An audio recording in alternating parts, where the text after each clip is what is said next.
In 1850, four Methodists followed the trail of gold to California, not for the purpose of filling their coffers with treasure, but for filling heaven with treasures that would never turn to dust.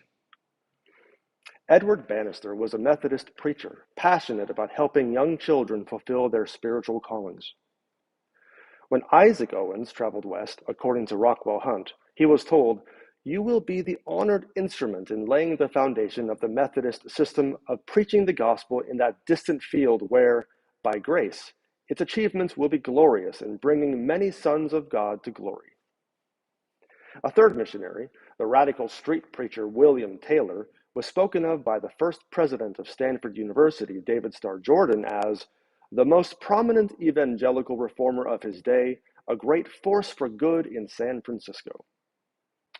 A fourth minor character, Charles Maclay, served as the Merry Band's treasurer and was a renowned Methodist circuit rider who, according to the historian Charles Cole, was handpicked for the glorious mission of the Methodist denomination in establishing a headquarters of scholarship on the West Coast. We are recording this at the historic Morris Chapel, dedicated in 1942 to the furtherance of faith for the student body of the University of the Pacific, the first university on the West Coast, and established by the Methodist Episcopal Church. I'd like to speak about one aspect of how Methodism was unique, the discipline of hymnody.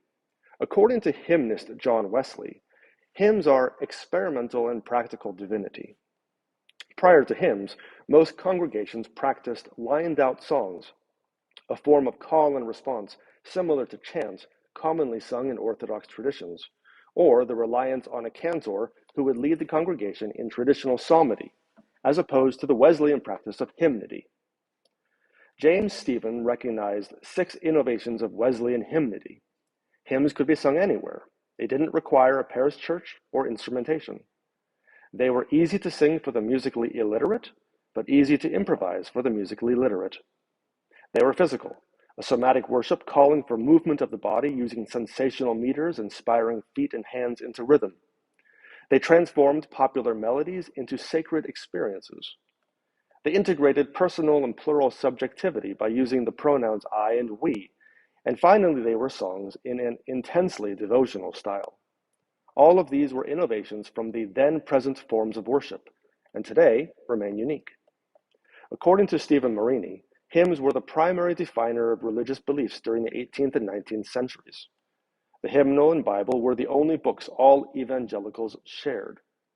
He mentioned 3 aspects congruent with James Stevens. Hymns expressed a unique subjectivity of spiritual experience. They showcased an imagistic environment contextual to 18th and 19th century Anglo-American life, and they proposed radical spirituality rooted in practical doubt. According to Eli Halevi in 1815, Methodism was designed to replace political radicalism, such as Jacobinism, with religious revivalism. Ralph Reed claims hymns attacked radicalism and encouraged submission to reigning civil authorities. Stephen Rockman, in his essay on Sunday schools, shared how not only were Sunday schools a repository of literacy in early America, not only was their establishment meant to prepare children for an adult spiritual life, but they actively encouraged piety and political collaboration with the new republic. Methodism was a fantastic fit for a country just out of the throes of revolution, ready to embrace a new normal. In Wesley's design, hymns inspired collective submission and personal devotion. David Bjorlund stated how hymns integrated the Anglo and the American experiences, presenting a place for the American gospel song with its simple refrains to become standardized among all Methodist gatherings. Finally, Martin Clark wrote about how hymns intentionally communicated the doctrines of Methodism, presented uniform performance practices, and were outwardly missional, inspiring communal worship and individual commitment,